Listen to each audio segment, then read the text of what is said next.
Mengatasi kebakaran hutan saja nggak sanggup, membangun wisma atlet saja nggak selesai alias mangkrak. Dan ketika sekarang ada pandemi, Demokrat sangat gencar menyuarakan lockdown. Waduh, bisa hancur negara ini. Hebatnya Presiden Jokowi sudah kerja keras menangani pandemi dan imbas ekonominya. Malah ditambah dengan serangan para elit politik terhadapnya. Dan Presiden Jokowi tetap tegar, tetap sekeras berlian, malah tetap sanggup bermain catur menghadapi para pengacau negara ini. Sekarang kita bicara soal imbas ekonomi dari adanya pandemi. Pandemi COVID berlangsung secara global. Gak cuma di Indonesia, jadi imbasnya pun melambatkan roda perekonomian semua negara dunia. Rata-rata ekonominya minus, mau di Asia, Amerika, ataupun Eropa. Entah kenapa di Indonesia ini, para elit lawan politik Presiden Jokowi terus saja menyalahkan Presiden Jokowi. Kira-kira setahun lalu pada kuartal 2 tahun 2020, ekonomi Indonesia akhirnya jadi minus. Sejak itu para elit politik ini seakan berlomba menyalahkan, menuduh, dan menghujat Presiden Jokowi. Fadlizon menyebut pemerintah terbukti lamban dan salah resep dalam mengantisipasi terjadinya krisis. Menurut Fadlizon, perekonomian kita merosot lebih buruk, sehingga semua harus waspada terhadap narasi optimis yang selalu didengungkan pemerintah. Dia juga menyebut pemerintah gagal menetapkan prioritas, sehingga hingga saat itu, Fadlizon menilai pemerintah gagal menangani pandemi maupun imbas ekonominya. Fadlizon ini ya, orang optimis kok disalahkan?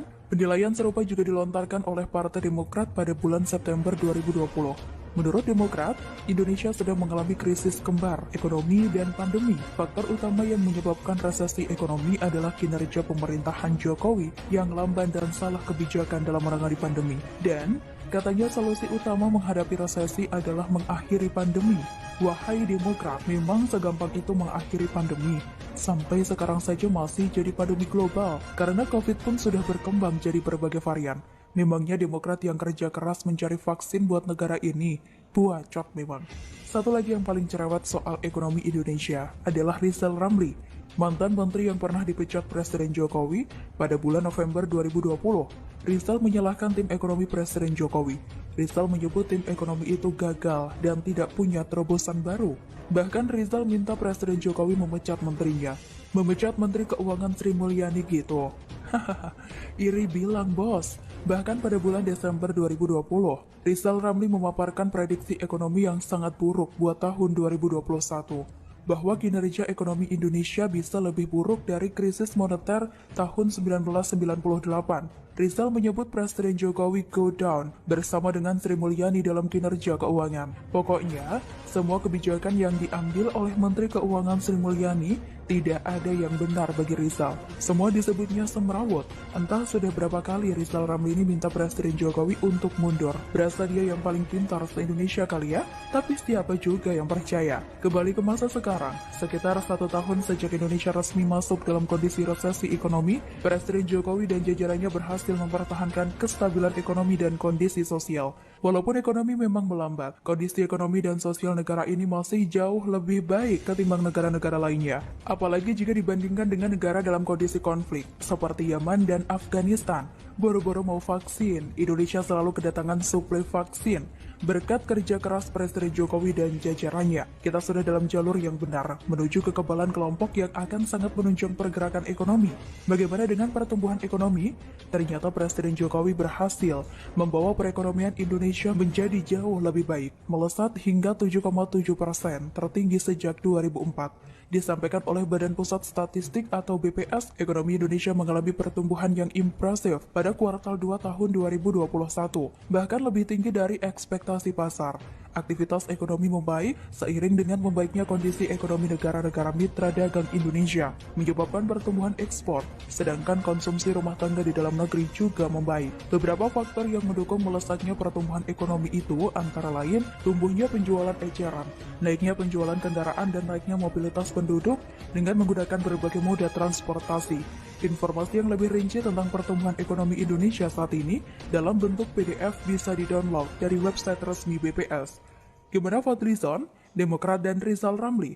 Saya lihat di berita Fadlizon sok sibuk mengurusi kenapa Wakil Presiden Amerika Serikat Kamala Harris tidak mengunjungi Indonesia. Partai Demokrat masih saja mengurusi warna cat pesawat kepresidenan. Sedangkan Rizal Ramli mengaku diserang buzzer. Nggak ada satupun yang berani mengakui kehebatan pencapaian Presiden Jokowi atas melesatnya ekonomi Indonesia. Malu, tidak sanggup menjilat ludah sendiri. Kehilangan kata-kata, kena amnesia, atau mulutnya terasa pedas kena tamparan dari Presiden Jokowi. Rasain selalu dari kura-kura. Bodiar, KPK ungkap siapa dalang korupsi pengadaan lahan DKI Jakarta. Masih ingat dengan kasus korupsi di lingkungan Pemprov DKI Jakarta mengenai pengadaan tanah di Muncul Pondok Rangon Cipayung Jakarta Timur yang melibatkan para mafia tanah, yang mana lahan itu merupakan bagian dari program DP 0 rupiah yang menjadi kebanggaan Anies Baswedan Sandiaga Uno saat Pilkada DKI 2017 yang lalu. Penyidikan kasus tersebut dikabarkan terus berlangsung hingga saat ini, dan diketahui Komisi Pemberantasan Korupsi atau KPK akan memanggil Gubernur DKI Jakarta Anies Baswedan untuk dimintai keterangan. Ketua KPK Firly Bahuri mengatakan, pemanggilan beberapa saksi-saksi terkait kasus korupsi tersebut akan dilakukan dalam rentang waktu tak lebih dari 2 pekan. Pemanggilan saksi dilakukan sebagai kepentingan penyidikan, melengkapi alat bukti, atau memberi keterangan sebagai saksi berkaitan dengan tersangka sebelumnya. Ia juga mengatakan bahwa pada prinsipnya demi kepentingan penegakan hukum dan pemberantasan korupsi, siapapun dapat dipanggil tanpa terkecuali jika memiliki relasi atau kaitan yang jelas dengan satu kasus. Jadi, tidak ada salahnya dan sudah seharusnya bukan KPK memanggil Gubernur Anies Baswedan. Beberapa waktu lalu Firly Bahuri sempat mengatakan bahwa pemeriksaan terhadap Anies harus dilakukan lantaran dirinya diduga mengetahui proses pengadaan tanah tersebut, yang mana juga bersumber dari APBD DKI Jakarta. Walaupun sebelumnya kita mengetahui bahwa Gubernur DKI Jakarta Anies Baswedan enggan menanggapi lebih lanjut perihal perkembangan kasus korupsi yang berada di wilayah di mana dirinya memimpin. Bahkan, ketika ditanyai oleh sejumlah wartawan, mantan Menteri Pendidikan tersebut malah balik bertanya siapa yang menitipkan pertanyaan tersebut kepada para pemburu berita itu.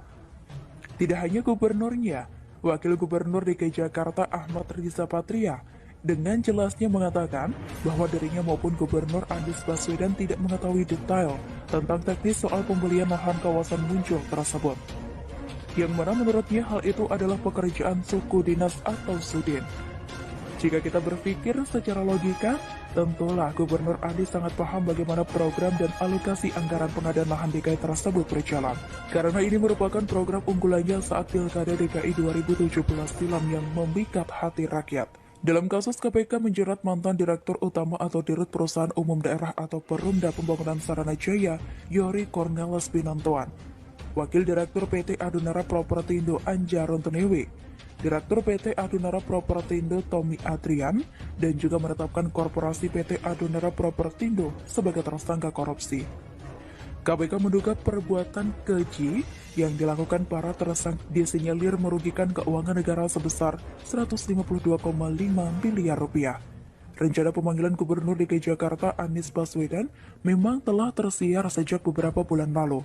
Sejak saat itu, KPK tengah bekerja mengumpulkan bukti-bukti kuat sebagai dasar pemanggilan saksi. Sebagai masyarakat di tengah kondisi keuangan negara yang tidak stabil karena pandemi COVID-19, kita berharap agar kasus korupsi yang ditangani bisa diselesaikan tuntas oleh lembaga anti rasuah, yakni KPK, demi menghadirkan keadilan. My channel, please like, comment, and subscribe.